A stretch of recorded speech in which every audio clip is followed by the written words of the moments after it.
Très bien, nous revenons en studio justement pour poursuivre cette émission. Jacques Léo Aleno, ces actes pris par le directeur général de l'ARPT qui font des vagues. Tu t'es intéressé à ce dossier, tu as entendu les autorités de l'autorité de régulation des postes des télécommunications.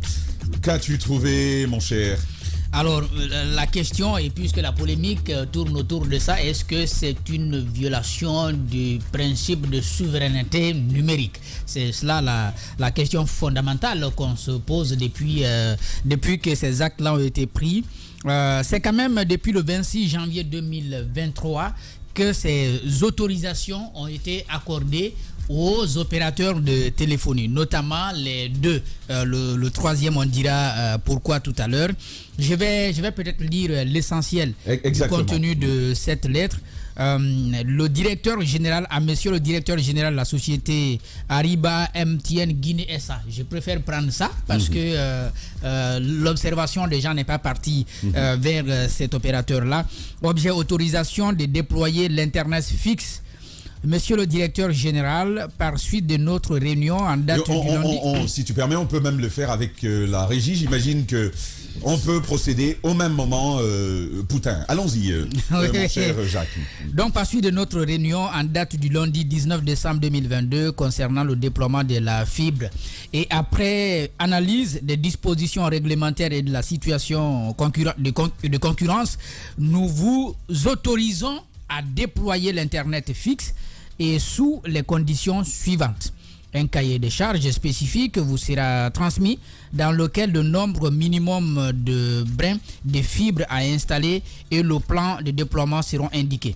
La capacité excédentaire des fibres installées doit être communiquée à l'ARPT et doit faire l'objet de partage conformément aux dispositions réglementaires en vigueur.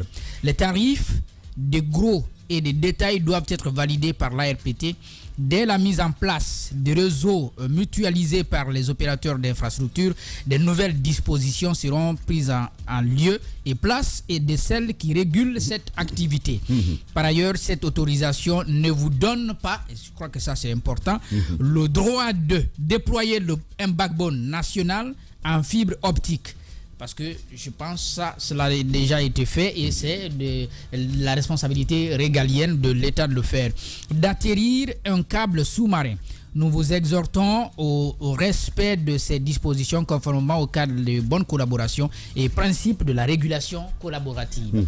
Donc le même courrier a été envoyé justement à Orange Guinée. Le courrier n'a pas été envoyé à Celcom parce que tout simplement on connaît la situation de Celcom, pas de licence et avec beaucoup de créances à payer à l'État. Ce qu'on nous explique, c'est que l'État ne libère pas le secteur, mais donne quand même des autorisations pour que les opérateurs puissent investir davantage. Le constat, c'est que l'Internet n'est pas encore assez démocratique. Disons que ce n'est pas à la portée de tout le monde parce que ce n'est pas dans les ménages.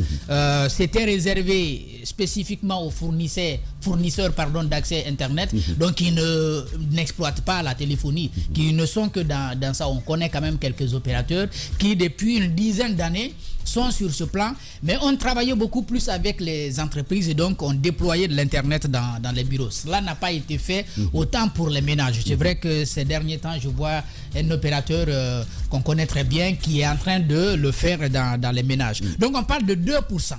2% pour l'instant. C'est Mouna qui le fait. Ça, c'est Mouna qui le fait. 2% pour les ménages. Donc, disons que ça n'avance pratiquement pas. Donc, les fournisseurs ne se déploient pas assez. Parce que tout simplement il n'y a pas d'investissement. Donc ce qui a été fait, contrairement à ce qui a été dit dans certaines presses, que c'est à Orange on a donné l'exclusivité, c'est pourquoi j'ai fait exprès de prendre le courrier qui a été adressé à MTN, parce que les courriers sont allés à ces deux opérateurs spécifiques. L'autorisation leur est donnée d'investir puisque la fibre existe et il revient au backbone national de le faire et donc de faire le déploiement. Donc les autres exploitent ce qui existe déjà pour envoyer dans les ménages. On donne donc la possibilité aux sociétés de téléphonie pour rendre davantage l'Internet est beaucoup plus accessible à tout le monde. La situation, et on peut comprendre, parce qu'il y a quand même une certaine colère qui s'entend ces derniers temps contre Orange Guinée, aussi bien par rapport à ce que certains appellent des, je sais pas moi, des vols, parce que c'est comme ça, certains consommateurs disent, ils achètent des forfaits et puis ça finit trop vite. Il y a quand même des cris, c'est une vérité. Et les gens trouvent que... Mais tu es témoin de ce qui m'est arrivé, vous deux. Et c'est ce qui m'a amené, vous vous souvenez, le même jour à appeler Mouna pour dire allez installer. Vous le savez, 30 gigas consommés en 24 heures sans téléchargement. Hier ou même, je crois, quand on lui en a parlé, elle était choquée. Tout le monde me demandait comment. Je dis, mais je ne sais pas. Donc, ça... peu importe les mises à jour des logiciels, comme ils le disent, en arrière-plan du téléphone, ce n'est pas possible. C'est pas possible. Et ça faisait 60 gigas en moins d'un mois. Et on n'avait pas du tout d'explication. Mais le problème, moi je comprends la colère des consommateurs. On peut donc comprendre la colère des consommateurs. Mais ce qu'il faut dire ce matin... C'est aussi les coûts, au-delà de qu'on ne comprend pas. Il y a aussi la question des coûts que les consommateurs... Je crois que même hier, à l'occasion de la... Il y a vraiment beaucoup trop de plaintes. Il y a en effet. Même à l'occasion... Je vais terminer. Tu permets pour qu'on évolue la Je termine après vous commenter. On va y venir. Même à l'occasion de la fête des travailleurs, on a entendu les colères, la colère exprimée par des citoyens qui y étaient. Ce que je veux seulement préciser ce matin, c'est que à travers ce courrier, l'ARPT ne donne pas l'exclusivité à Orange. En effet. Maintenant, là où les citoyens doivent intervenir, c'est de dire, puisqu'on a donné l'autorisation à plusieurs opérateurs. 2 déjà, c'est plusieurs. Le 3e n'est pas en règle, c'est pourquoi il n'a pas reçu. Mais en plus des 2 opérateurs de téléphonie, il y a les fournisseurs d'accès Internet qui ont déjà ces autorisations. D'accord. Il revient donc à ces sociétés-là d'investir. Parce que s'ils investissent, nous serons dans un système de libre concurrence. Les gens auront donc le choix. Mouna se déploie, par exemple. Mouna se déploie. VDC Télécom, notre partenaire. VDC Télécom aussi. Il y a Skyvision qui le faisait aussi par le passé. Donc, et puis Etibul, je crois que c'est les 4 entreprises que nous avons. Oui, en effet. Mais Mouna le fait maintenant dans les ménages. Là, on parle de ménages. Avant, c'était dans les entreprises. Là, on parle de ménages. Mais Mouna le fait maintenant dans les ménages. Je pense donc qu'il faut davantage informer l'opinion pour dire, vous n'êtes pas obligé de rester avec Orange si vous estimez que ce n'est pas tellement ça. Vous pouvez aller avec un autre opérateur qui existe et qui fournit l'accès à Internet. Sauf que bien entendu... Que sur les ménages et que sur Internet. Que sur les ménages et parce que sur Internet. La téléphonie, encore, il y a pas, on n'a qu'à se dire la vérité. Bon, il y a la télévision qui est envisagée, mais je crois que... Je pense que c'est une question d'investissement de la part d'autres opérateurs. Quand on vous dit sur les 3 qui existent, les 3 opérateurs de téléphonie que nous avons aujourd'hui, enfin, il n'y a que le courrier. Il n'y a que Orange qui est en règle, donc qui a sa licence et qui paye ses redevances.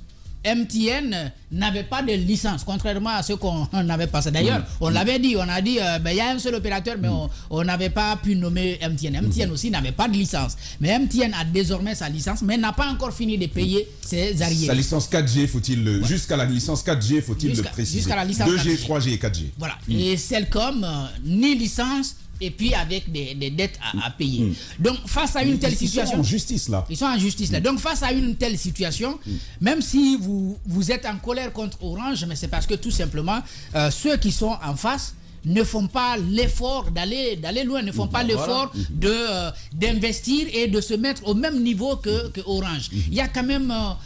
il faut quand même reconnaître que MTN a été le premier opérateur à démocratiser un peu l'accès à la téléphonie dans ce pays. Parce que pour avoir à l'époque une carte SIM, c'était la croix et la bannière avec notre défunte Sotelgui. Et quand MTN est arrivé, tout le monde a pu l'avoir, même le prix du téléphone a du coup baissé parce que tout simplement il y a eu un effet. Mais on ne comprend pas. Jacques, je me souviens du téléphone de mon père. Hein. C'était un téléphone. Ah ouais. J'assure. Bon, nous, tu parles des Tokiwoki Motorola. Motorola. Avec une antenne. Avec une antenne, on dirait une épée. Mais Motorola, c'était quelque chose. Hein? Après, Motorola, Siemens et Nokia. On l'a nommé Bambe Tokoza. Non, ça c'était Motorola. C'était Motorola. C'était la C, Motorola C combien? Bambe Tokoza est venu après, carrément. Mais le Motorola dont je te parle, ça faisait du sport. C'est comme les montres de Daouda. C'est lourd. Voilà. C'était lourd. C'est le même poids que les montres Oui. Daouda. Il fallait qu'il place ça. Tu as parlé de ma voiture, donc je parle de ça. Jacques, Je pense donc pour terminer. pour terminer que il faut dire que nous sommes dans une telle situation. Il va falloir davantage dire que les autres opérateurs doivent, ceux qui fournissent déjà de l'internet aux ménages doivent pouvoir communiquer pour le faire savoir, pour que les gens aient le libre choix de partir avec qui ils veulent, et puis les autres qui ont des difficultés, qu'ils puissent en sortir, trouver des mécanismes pour se mettre au même niveau que Orange. Sinon, le consommateur va continuer à subir davantage Orange parce que c'est lui qui fournit. Voilà, Djadia, si je puis me permettre, avec autant de plaintes et en observant la réaction plutôt molle, plutôt passive de la société Orange, moi je pose la question de son service clientèle. Sur la ligne satisfaction, par exemple, du service, des prestations qui sont rendues à la clientèle, on se dit, mais qu'est-ce qui se passe au niveau de Orange à ce moment-là? Ben, vous parlez de service clientèle. Moi, j'ai parlé avec un jeune qui travaille au niveau de cette société de téléphonie qui m'a dit que vous allez continuer à souffrir parce que notre État est faible. Notre État est faible. L'État, à partir du moment où il a ses redevances et tout, je pense que les téléphonies, situation... c'est 35, il a raison, hein, 35% du PIB. Justement, vous imaginez, si c'est l'État qui doit taper du poing sur la table pour défendre l'intérêt des Guinéens. Et en même temps, il y a des associations de consommateurs. Il y a tellement de plaintes, tellement de personnes qui appellent, sans oublier combien de fois nous avons été victimes. Je pense que vous l'avez dit, c'est une question d'investissement pour les autres sociétés de téléphonie. Si elles veulent réellement peut-être atteindre Orange à un certain niveau ou ravir la vedette à Orange, ça va être compliqué. Mais il faut de l'investissement. Parce que nous savons que l'État s'est battu pour que nous puissions avoir la fibre optique. Pourquoi les Guinéens doivent continuer aujourd'hui encore à souffrir? Parfois, quand vous êtes à la maison, vous n'êtes pas dehors ou bien vous n'avez pas un Wi-Fi conséquent, vous vous dites, bon, c'est pas la peine parce que quand vous achetez de la connexion avec Orange ces derniers temps, on ne comprend pas ce qui se passe. Nous, on a essayé, on s'est dit que ce serait bien que la société elle-même communique parce qu'on ne comprend pas comment les choses sont en train de se passer et les plaintes sont là et les Guinéens n'ont pas un autre contrepoids pour pouvoir balancer ailleurs. C'est ça la question. La clé est peut-être dans l'ouverture à la concurrence. L'ouverture à la concurrence permet que les autres sociétés MTN et d'autres puissent vraiment investir dans les équipements, le matériel qui puisse leur permettre de jouer le jeu. Parce que sinon, même si les gens vont ailleurs, s'il n'y a pas mieux, s'ils n'ont pas une meilleure offre, ils seront contraints de revenir souffrir avec ce que Orange offre. Et en même temps, je voudrais que l'État puisse s'intéresser là-dessus, que l'État ne s'intéresse pas juste aux gains qu'il peut avoir et qu'il sache que c'est... Parce que c'est les Guinéens qui payent les taxes, et l'État en profite. Et ce serait important que les associations des consommateurs aussi puissent se lever et puissent demander quand même, poser des questions à ces sociétés de téléphonie. Parce que vous ne pouvez pas être là juste pour la forme, parce que nous savons comment les choses se passent généralement. Côté syndicat, à un moment donné, on a eu vent de certains syndicats qui se font graisser, par exemple, par des sociétés, par des entreprises. Est-ce que c'est le cas pour les associations des consommateurs? On se pose bien des questions. Consommateurs, peut-être il faut d'abord travailler sur cette organisation. Il y a deux associations. Qui a une bonne structuration en termes de gouvernance, mais aussi de prise en charge des acteurs de ces associations-là. Sinon, ça ne va pas marcher. Elle ne peut pas être écoutée, mais je pense que c'est ce qui est en train de se passer. Les consommateurs sont laissés à eux-mêmes. Sinon, qu'est-ce qui coûterait à l'État? Moi, je me dis que ce serait avantageux pour l'État, pour ces sociétés de téléphonie, vu que nous avons aujourd'hui la fibre optique, qu'on puisse déployer. C'est comme cela que ça se passe ailleurs. Vous avez, en fait, dans la même chaîne, vous avez le courant, vous avez comment on appelle, l'Internet, et vous avez d'autres choses. Vous avez la télévision. Sur les mêmes factures pratiquement, ça permet en même temps aux Guinéens d'avancer un peu à l'échelle de ce qui se passe à l'international, dans la sous-région et un peu partout.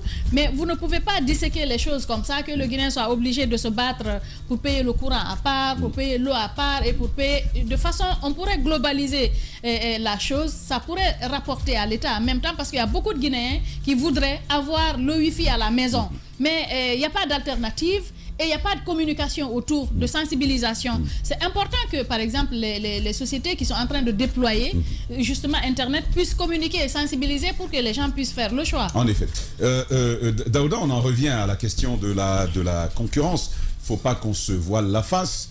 Si vous n'êtes que seul dans un secteur, vous ne vous bougez pas assez. Effectivement, je crois que c'est le problème est effectivement à ces niveaux. Parce qu'aujourd'hui, on se pose la question, Orange serait-elle la seule société de téléphonie qui fournit de l'Internet en Guinée? Bah non. Non. Il y a MTN, il y a d'autres sociétés comme Mouna qui fournissent également de l'Internet. Mais pourquoi on tout a Sky, Vision, Sky, on a VDC Télécom, il y en a beaucoup. Pas mal. Mais pourquoi le problème tourne-t-il tant autour de Orange? Ça, c'est la question que je me pose. Je me suis souvent dit, c'est le plus gros morceau. C'est le plus grand. C'est le plus gros morceau. Lui, il est le seul, à part MTN, à nous donner Internet mobile. Donc, c'est normal. Donc, avec beaucoup plus de consommateurs, c'est des millions de consommateurs. Alors, Cellcom aussi donne Internet mobile. Cellcom a combien d'abonnés? Oui, ils donnent tous Internet mobile. Non, ils donnent tous Internet, mais je crois pas quand même. Je crois pas, Mohamed Mara. Je crois pas qu'une société est interdite à une autre de faire des efforts de progrès. Merci. C'est la concurrence qui est ouverte sur le terrain. À chacun de se faire la place qu'il souhaite. Ouais. Mais si tout le monde aujourd'hui dénonce certes les services de Orange, et de l'autre côté, personne ne veut y quitter, parce que de l'autre côté, on ne fournit pas assez d'efforts pour satisfaire. Sinon, lorsque les gens estiment que là où je suis, ou le restaurant dans lequel je suis rentré pour manger, je ne trouve pas bon plat, ben il y a l'autre restaurant à côté qui donne mieux, mais j'y vais. Mais si je ne peux pas sortir, je reste là, ça veut dire que malgré ce que je dénonce, c'est là-bas le bon se trouve. Mais aujourd'hui, il faut aussi que la RPT, à mon avis, la RPT, c'est vrai qu'il y a ce communiqué, il y a ce courrier, je vais dire, mais la RPT a besoin de nous donner assez d'explications. Parce que c'est l'agence de régulation. Lorsque les consommateurs, à un moment, estiment que les coûts sont très élevés, on a vu récemment du côté de la Côte d'Ivoire, il y a eu des séries de boycottages, et puis de boycotts, je vais dire, et puis d'autres actions. En Guinée, on a besoin d'entendre la RPT sur pourquoi Orange, pourquoi on peut trouver aujourd'hui le coût élevé avec Orange. Pourquoi on peut aujourd'hui trouver la mauvaise qualité d'Internet avec MTN ou avec Cellcom, ainsi de suite. Mais la RPT, tout ce que les consommateurs disent, il y a eu ce cas de boycott qui a d'ailleurs conduit à une perte pour un opérateur économique, culturel. Et tout cela, ce sont des effets.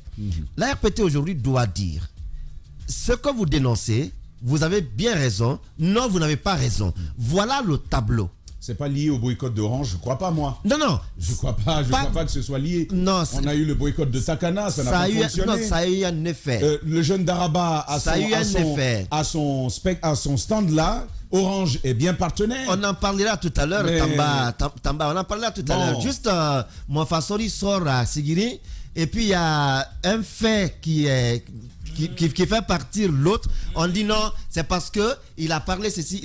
Voilà, c'est des éléments qui peuvent on va le prouver, ça, par exemple. Voilà, qui peuvent être liés. Voilà, c'est pas lié, mais dans la tête du commun du Guinéen, c'est lié. Parce que les gens disent que non, c'est parce que nous sommes en campagne de boycott. Voilà pourquoi ça a été ainsi. Nous sommes des médias, donc aujourd'hui, nous maintenant, justement, d'aller à la pêche de l'info et de la servir. Bon, c'est pourquoi le débat il est posé. C'est pourquoi le débat il est posé. Ce que je suis en train de dire, c'est l'opinion de monsieur tout le monde.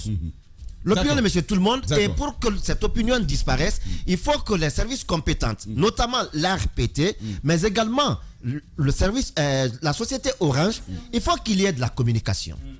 Il faut qu'il y ait de la communication qui permette aux consommateurs de comprendre ce qu'ils sont en train de vivre. Il faut dire une chose. on n'en veut pas à un opérateur de réussir, de prospérer. Mais il faut le dire, les coûts pratiqués sur la téléphonie, sur Internet en guillemets, sont excessifs. Il faut le dire. Ça, c'est un fait. Et pourquoi? Puisque nous avons un service, nous avons une autorité de régulation. C'est à elle de nous dire pourquoi cet état de fait. Mais si cette autorité ne nous le dit pas, on peut être tenté de dire que la société ou d'ailleurs le personnel a de la complicité dans ce que les consommateurs sont en train de vivre. Très bien. Et Daouda, il y a quand même ce chiffre qui est intéressant. Le taux de pénétration, c'est même pas d'Internet, parce que Internet, on est à 2% pour les ménages, mais de la téléphonie, on est à 17-18%. Il y a donc encore du marché. 18%. Ouais. Donc c'est assez libre. Il y a encore de l'espace pour d'autres opérateurs, Mohamed Mara. Oui, mais sur quoi on s'appuie sur tous ces chiffres? Parce que finalement, chaque compagnie annonce ses propres chiffres et tout ça. Ce sont des chiffres de l'ARPT. Oui, d'accord. Mais ce que j'aimerais dire, c'est qu'il faut peut-être revenir au débat. On parle de téléphonie fixe. C'est de cela qu'il s'agit en réalité aujourd'hui. Et moi, je comprends les gens qui sont heurtés par le fait qu'on va laisser cet autre pan au privé. Moi, je comprends leur crainte. Parce que partout ailleurs, c'est l'État qui au moins se charge de la téléphonie. Dans les ménages? Non, on parle d'Internet dans les ménages. Non, on ne parle pas d'Internet. C'est de l'Internet dans les ménages. Et même téléphonie fixe. Je ne parle pas d'abord d'Internet dans les ménages. Même la téléphonie, Internet, attention, non, dans les ménages.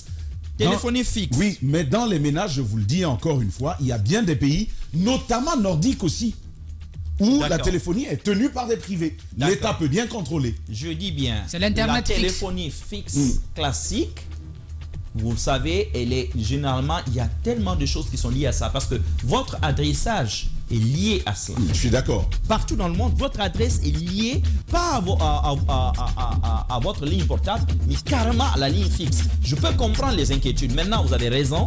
Il appartient aujourd'hui à l'ARPT de procéder par pédagogie et d'expliquer aux citoyens, écoutez, voici pourquoi nous le faisons.